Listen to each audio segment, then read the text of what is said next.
ओम नमः शिवाय। नमस्कार दोस्तों, मैं भाविनी मिश्रा अपने चैनल में आप सभी का एक बार फिर से स्वागत करती हूँ।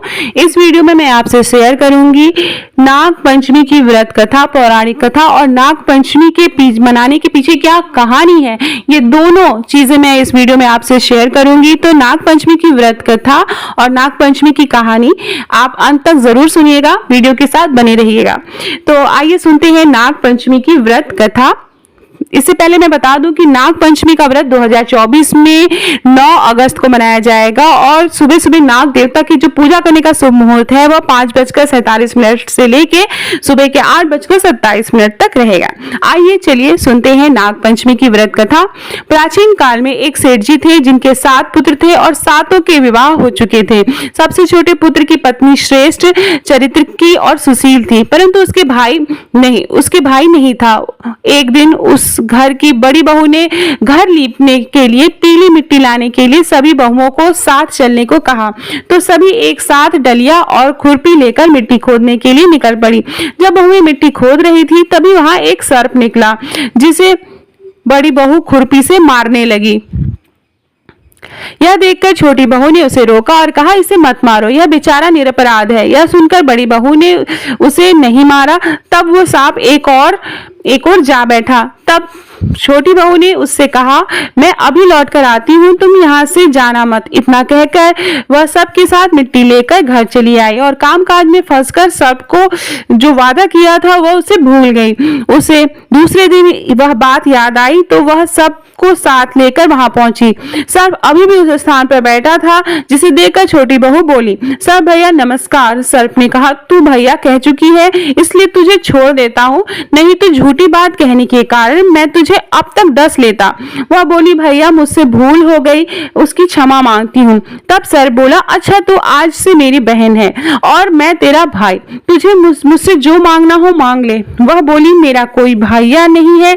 अच्छा हुआ तुम मेरे भाई बन गए। कुछ दिन व्यतीत होने पर वह सांप मनुष्य के रूप रखकर इसके घर आया और बोला, मेरी बहन को भेज दो। सबने कहा, इसका तो कोई भाई नहीं है, फिर तुम कौन हो? वो बोला, मैं दूर के रिश्ते में इसका भाई हूँ, बचपन से में ही बाहर चला गया था। उसके विश्वास दिलाने पर परिवार के लोगों ने छोटी को उसके साथ भेज दिया। उसने मार्ग में बताया कि मैं वही सर्प हूँ, इसलिए तू डरना मत और जहां चलने में कठिनाई हो वहां मेरी पूंछ पकड़ लेना। छोटी बहू ने वैसा ही किया और इस प्रकार वह उसके घर पहुंच गई। सर्प के घर के धन ऐश्वर्य को देखकर चकित हो गई। इस तरह से वो उसके घर में रहने लगी। एक दिन सर्प की माता ने उससे कहा, मैं एक काम से बाहर जा रही हूँ, तो अपने भाई को ठंडा दूध पिला देना। उसने इस बात का ध्यान नहीं रहा और उसने सर्प को गर्म दूध पिला दिया, जिससे उसका मुख जल गया। यह देखकर सर्प की माता को गुस्सा आया, परंतु सर्प के समझाने पर वह चुप हो गई। तब सर्प ने कहा कि बहन को अब उसके घर भेज देना चाहिए। तब सर्प और उसके पिता ने उसे बहुत सा सोना, चांदी, जवाहरात, वस्त्र, भूषण आदि देकर घर पहुंचा दिया। इतना ढेर सारा धन देखकर बड़ी बहू उससे जलने लगी और कहने लगी कि तेरा भाई तो बड़ा धनवान है, तुझे तो उससे और भी धन लाना चाहिए। सर्प ने जब यह वचन सुना तो उसने सब वस्तुएं सोने की लाकर दे दी। यह देखकर बड़ी बहू ने कहा, इन वस्तुओं को झाड़ने को झाड़ू भी सोने की होनी चाहिए। तब सर्प ने झाड़ू भी सोने की लाकर दे दी। सर्प ने छोटी बहू को हीरा मणि का एक अद्भुत हार दिया, जिसकी प्रशंसा उस राज्य की रानी ने भी सुनी और वह राजा से बोली कि सेठ की छोटी बहू का हार मुझे चाहिए। राजा ने मंत्री को हुक्म दिया और उससे वह हार तुरंत लेकर आओ। मंत्री ने सेठ जी से जाकर कहा, महारानी जी छोटी बहू का हार पहनेंगी, वह हमें दे दो। सेठ जी ने डर के कारण छोटी बहू से हार लेकर उसे दे दिया। छोटी बहू को यह बात बहुत बुरी लगी। उसने अपने सांप भाई को याद किया और उससे प्रार्थना की, भैया रानी ने हार छीन लिया है, तुम कुछ ऐसा करो जैसे कि रानी वो हार पहने और वह सर्प बन जाए और जब वह मुझे लौटा दे तो वह हार हीरों और मणियों का हो जाए। सर्प ने ठीक वैसा ही किया। जैसे ही रानी ने हार पहना वैसे ही वह सर्प में बदल गया। यह देखकर रानी चीख पड़ी और डर गई। यह देखकर राजा ने सेठ के पास खबर भेजी कि छोटी बहू को तुरंत भेजो। सेठ जी स्वयं छोटी बहू को लेकर राजा के दरबार में उपस्थित हुए। राजा ने छोटी बहू से पूछा, तूने क्या जादू किया है, मैं तुम्हें दंड दूंगा। छोटी बहू बोली, राजन धृष्टता क्षमा करिए, ये हार ही ऐसा है, मेरे गले में हीरो और मणियों का रहता है और अगर कोई और पहनता है तो ये उसके गले में सर्प बन जाता है। यह सुनकर राजा ने वह सर्प बना हार उसे देकर कहा, अभी पहन कर दिखाओ। छोटी बहू ने जैसे ही उसे पहना वैसे ही वो हीरे मणियों का हो गया। यह देखकर राजा प्रसन्न होकर उसे बहुत सी मुद्राएं भी पुरस्कार में दी। छोटी वह अपने हार और इन सहित घर लौट आई। उसके धन को देखकर बड़ी बहू ने ईर्ष्या के कारण उसके पति को सिखाया कि छोटी बहू के पास कहीं से धन आया है। यह सुनकर उसके पति ने अपनी पत्नी को बुलाया और कहा कि ठीक ठीक बता, ये धन कहाँ से आया है। तब वह स्त्री फिर से अपने सर्प भाई को याद करने लगी। तब उसी समय सर्प ने प्रकट होकर कहा, यदि मेरी धर्म बहन का आचरण पर किसी ने संदेह प्रकट किया तो मैं उसे खा लूंगा। यह सुनकर छोटी बहू का पति बहुत प्रसन्न हुआ और उसने सर्प देवता का सत्कार किया। कहते हैं उसी दिन से नाग पंचमी का त्योहार मनाया जाता है और स्त्रियां सांप को भाई बनाकर उनकी पूजा करती हैं। तो ये थी नाग पंचमी की व्रत कथा। आइए सुनते हैं नाग पंचमी की कहानी।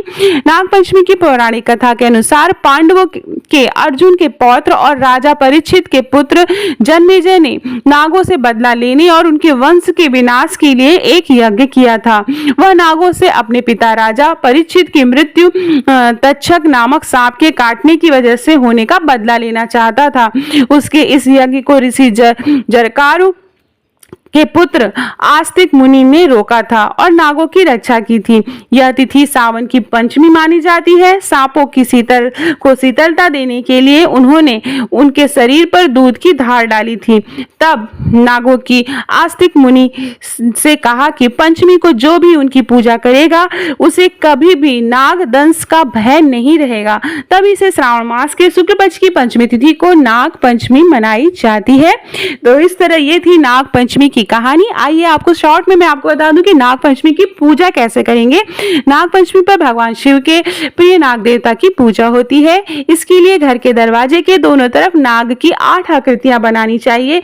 हल्दी, रोरी, चावल, घी, दूध, फूल आदि से नाग देवता की पूजा करनी चाहिए। नाग पंचमी का भोग एक दिन पहले तैयार किया जाता है। मंदिरों और शिवालयों में इस दिन तांबे के नाग की पूजा होती है। पूजन में नाग पंचमी व्रत कथा के नाम पर नाग देव को प्रसन्न करने के लिए आरती की जाती है। मान्यता है कि नाग देवता की पूजा के साथ भगवान शिव का पूजन भी करना चाहिए। साथ ही इस दिन रुद्राभिषेक करना भी बेहद शुभ माना जाता है। तो ये था संपूर्ण वीडियो। आशा करती हूँ आपको मेरा वीडियो पसंद आया होगा। वीडियो पसंद आया हो तो मेरे चैनल को प्लीज सब्सक्राइब कर लीजिएगा और ज़्यादा पसंद आए तो अपने दोस्तों के बीच में शेयर करिएगा। नाग पंचमी का आप कथा जरूर सुने। नाग पंचमी के दिन बहुत ही शुभ माना जाता है। कथा सुनने से बहुत सारे पुण्य फल की प्राप्ति होती है। बहुत बहुत धन्यवाद ये वीडियो देखने के लिए।